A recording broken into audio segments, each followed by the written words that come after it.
AEW President Tony Khan says the most important announcements in AEW history are imminent. We'll let you know the details on that. Plus, the Lucha Brothers updates on a possible departure from AEW and a potential move to WWE. The AEW World Tag Team title match last night ends in a double disqualification on AEW Dynamite, with a number one contenders match being announced for AEW Collision. Swerve Strickland attacks Bryan Danielson and says he's going to cripple him at AEW All In. Orange Cassidy is the first entrant into the Casino Gauntlet match at Wembley Stadium.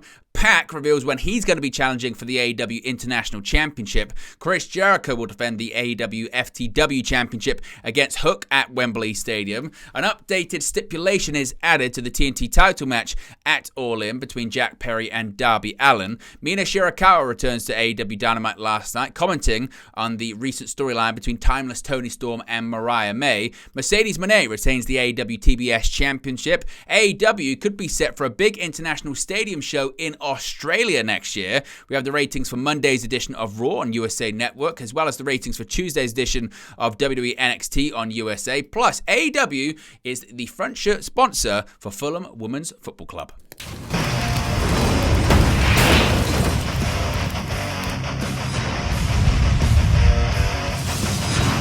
Hey guys, welcome back to Wrestling News 365. Hope everyone is doing very well. As always, there are plenty of news stories to get into in the world of professional wrestling. Let's begin with Tony Khan once again teasing that the most important announcements in the history of All Elite Wrestling are indeed imminent. What does he mean by this? Well, in a social media post ahead of last week's AEW Collision, Tony Khan teased another one of his major announcements, and this time he's claiming it will be the most important announcement in the promotion's history. Khan recently had a chat with TV Insider wherein he commented on the upcoming All In and lightly touched on what the announcement might entail. According to Khan, fans have many reasons to be excited for the latest happenings in and around AEW, and that is what he describes as the most important and exciting time in AEW's history. Quote, "We're on the verge of the most important announcements in the history of AEW. There are multiple aspects. The arrival of these announcements is imminent." Khan further claimed that the big news could come at any moment and pointed out how wrestling surprises are always the best when you know something is coming, but you're not sure when it's going to happen. You have that feeling it's going to happen. In this case, I have more than a feeling, to paraphrase Boston. I've been working on this for a long time. We have a great team here. The future of AEW is very bright. Now, fans could conceivably see what the major announcement is during any AEW programming over the next couple of weeks, especially if Khan wants to capitalize on the excitement.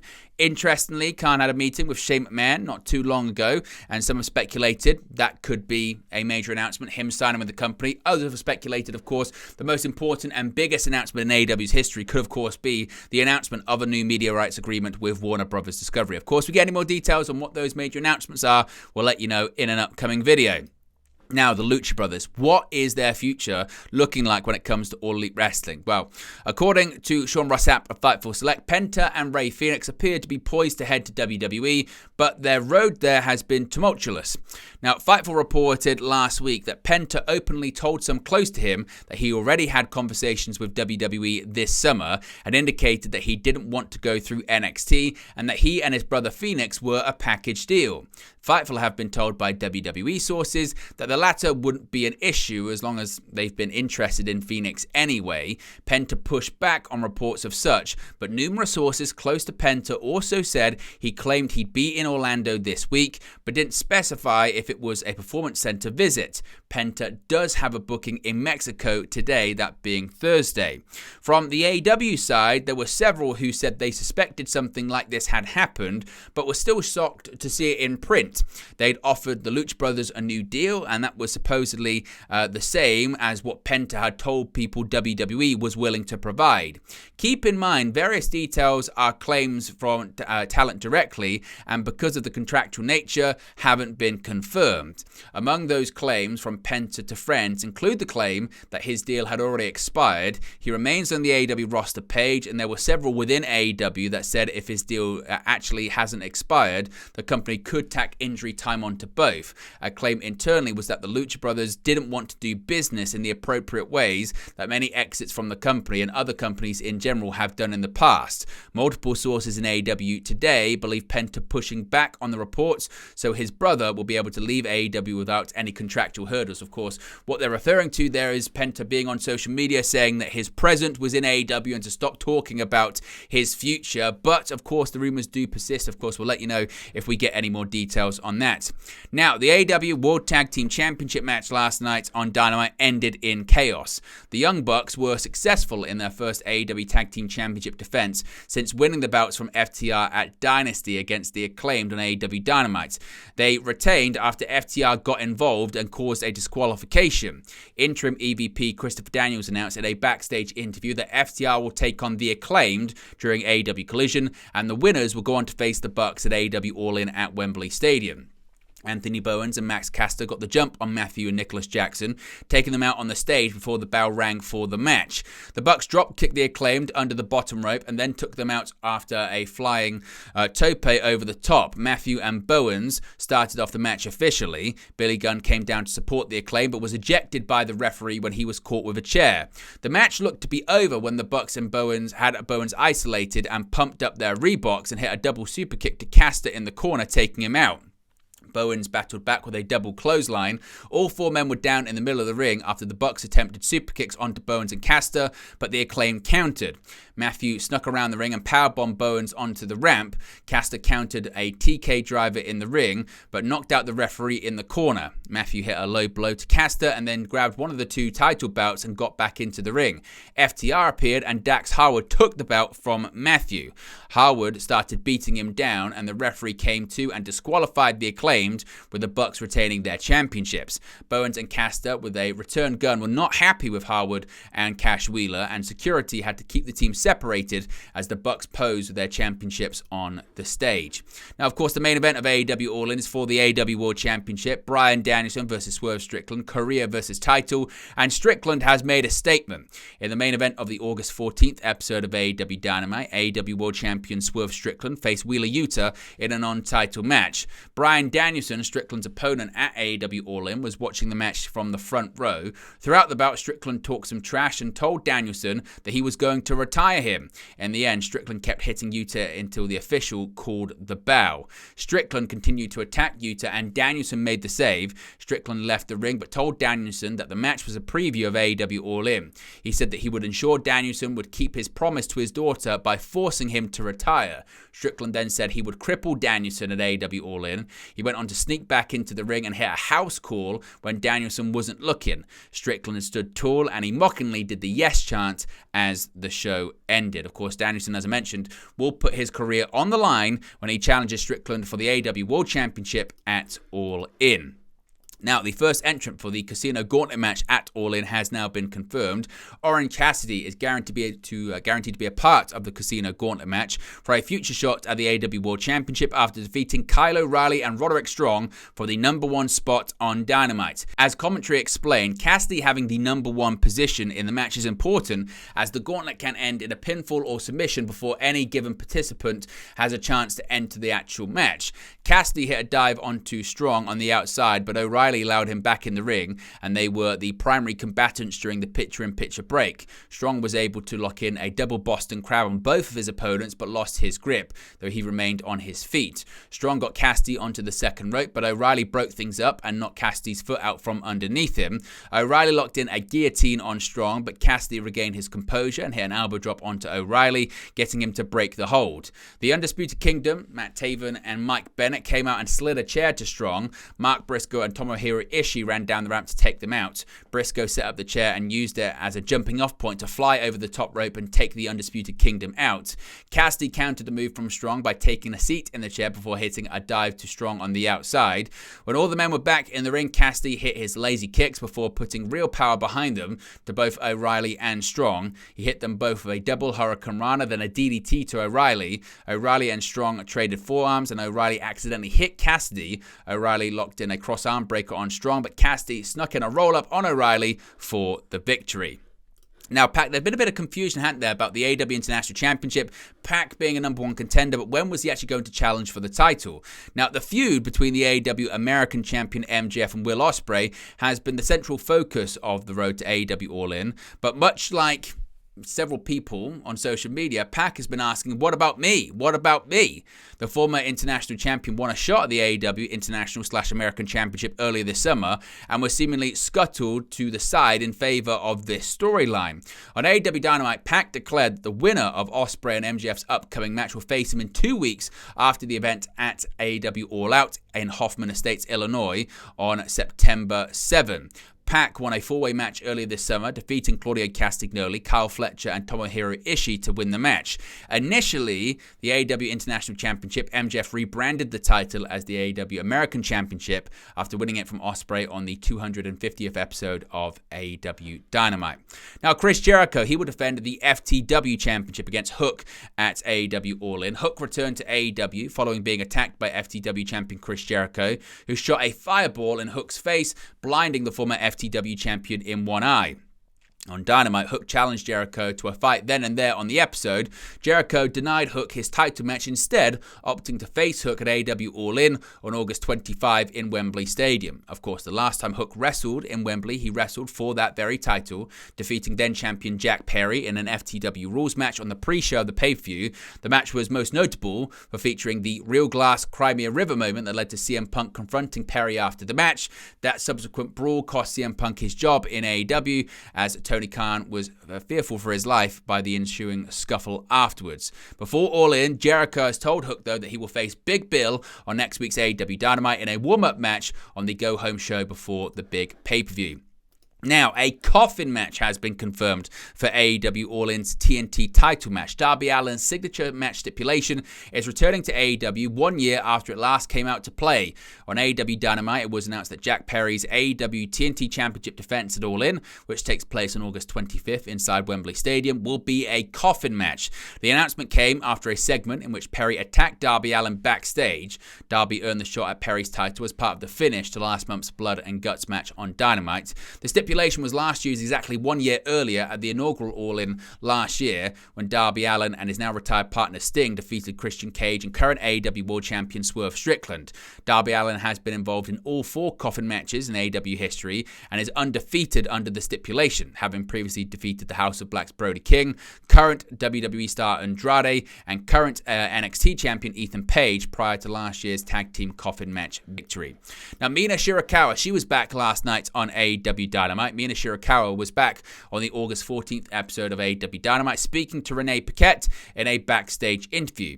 Mina said that she had not spoken to Mariah May or Timeless Toni Storm since May turned on Storm. She said that she was heartbroken over what happened between them and still loves them both. She said that she has never seen Mariah so vicious or Toni so obsessed with revenge. When asked who she thought would win at AEW All In between Toni Storm and Mariah May, Mina said she just hopes that no one gets significantly hurt. Of course, Mina, Toni, and Mariah were in happier times at the AEW New Japan Forbidden Door crossover pay-per-view, celebrating after Toni defended her AEW Women's World Championship against Mina Shirakawa. Now, speaking of the women's division in AEW, Mercedes Moné is still the AEW TBS champion. AEW TBS champion Mercedes Moné will officially be taking on Britt Baker at All In at Wembley Stadium after successfully defending her title against Hikaru Shida on AEW Dynamite. Moné was accompanied to the ring by the Brick House Camille, who protected Moné throughout the match. Moné capitalized quickly and got Shida into a crossface. The challenger was able to escape, and they both tried to gain an upper hand with attempted drop kicks to one another. Camille was able to distract Shida, and Moné hit a Meteora to the outside.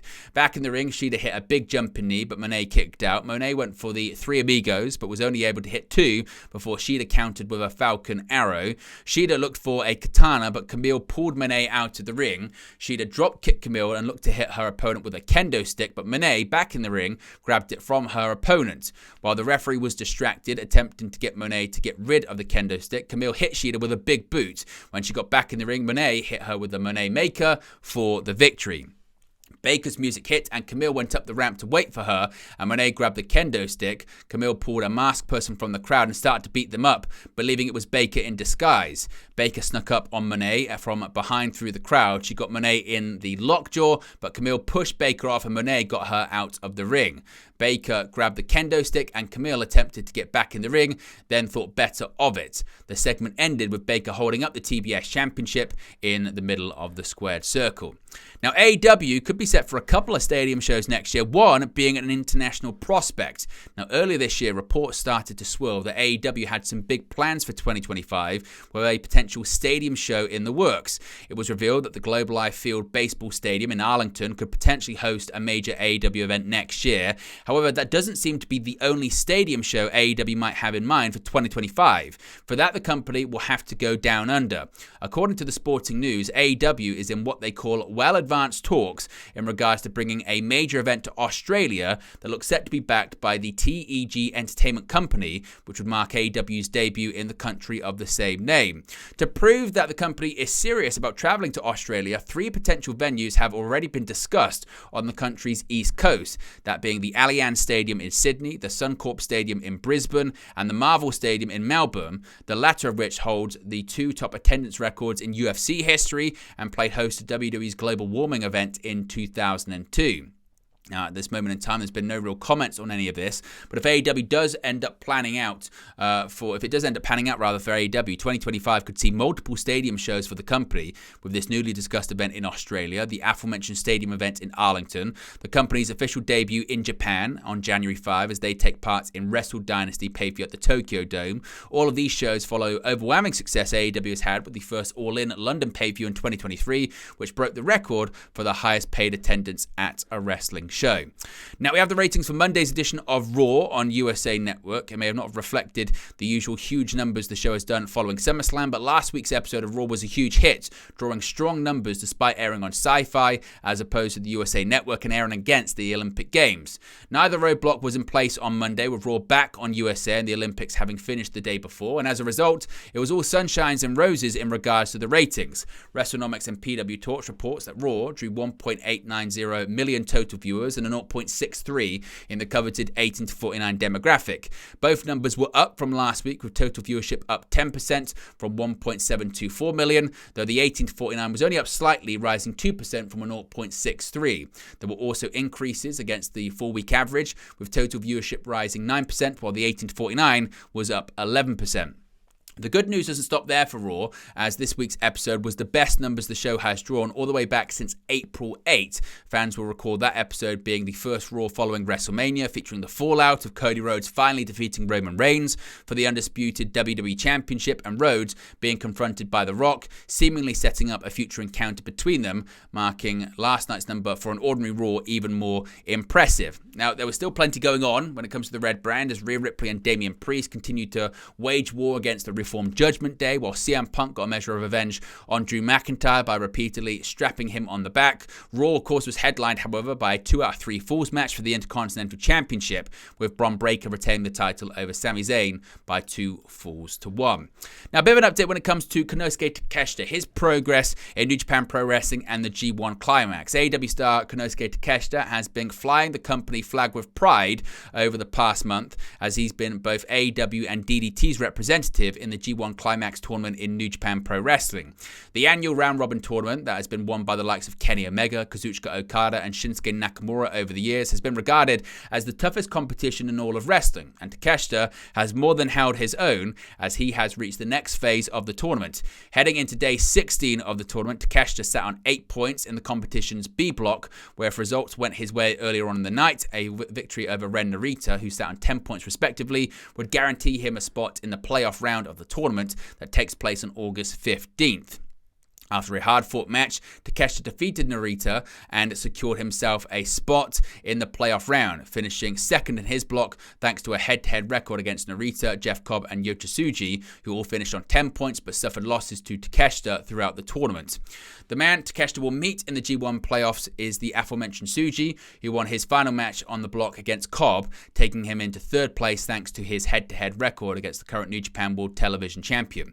The winner of the playoff will advance to the semi-final round round on August 17, where they will meet the winner of the B block, current IWGP Global Heavyweight Champion David Finlay. The winner of that will move on to the G1 Climax Final on August 18. Now, we also have the ratings for Tuesday's edition of WWE NXT on USA Network, with the Great American Bash in the rearview mirror and USA Network back to its regularly scheduled programming. The August 13 episode of WWE NXT looked to make the most of being back in its regular time slot. Wesley needed to explain his actions, 3 championships were on the line, and the card for the No Mercy Premium Live event on September 1st was starting to take shape. But how many people tuned in to watch? According to WrestleNomics and PW Torch, the August 13 edition of WWE NXT averaged a total of 617,000 viewers, marking a 16% increase from the previous week's 534,000 average viewership. 617,000 viewers is also the highest viewership NXT has earned since the July 23rd episode that acted as the final show before the Summer Olympics in Paris that forced the brand onto the Sci-Fi Channel. The viewership is down from the trailing 4 weeks by 1%, but that average will eventually rise once the show has a run without preempted episodes. What that also means is that the average compared to the same period in 2023 is also down, with the same quarter a year earlier averaging 13% more viewers, while the month of August in particular averaged 12% more. And finally, a bit of an interesting update when it comes to AEW and sponsorship of a football team here in the UK. Of course, AEW can be seen regularly on ITV in the UK, but the company can now be seen, so maybe people didn't expect, and that is a football pitch. As some of you may already know, the Khan family owns Fulham Football Club over here in England, with AEW president Tony Khan acting as the director of football since 2017. While Fulham fans will see the men's team sport the betting company on the front of the team shirts, the club has confirmed that AEW will be the front of shirt partner for the women's team at the beginning of the 24-25 season. Khan himself issued a statement once the news broke, saying, quote, "Both Fulham Football Club and All Elite Wrestling hold a special place in my heart, and the partnership established here represents not only an elevation of both organizations on the global stage, but also a reminder of our investment and commitment to furthering women's creative and athletic endeavors at all levels. Come on, Fulham." The head coach of the Fulham women's team, Steve J, also issued a statement saying, quote, "There has been significant progression and growth of Fulham Football Club women in recent seasons since the squad transferred to the performance side of the club," he said. "Having AEW as a front of shirt sponsor for the 24-25 campaign is a massive step forward, and we are grateful for their support, commitment, and belief in our objectives. We look forward to representing the club and AEW on the pitch from the first match of the season at Craven Cottage this Sunday." So, there you go. That is AEW as a front of shirt sponsor for Fulham. But there you go, guys. The latest pro wrestling news for you. Be sure to smash the like on the like button. Be sure to subscribe, bottom right hand corner. As always, let me know your thoughts in the comment section below, and I'll speak to you again very, very soon. Hey guys, thank you for watching, listening, streaming, or however you come across this video today. Be sure to click on the video on the right there to watch our next video, or click the bottom there to subscribe, or the bottom right hand corner. Thank you very much, and I'll speak to you again very soon.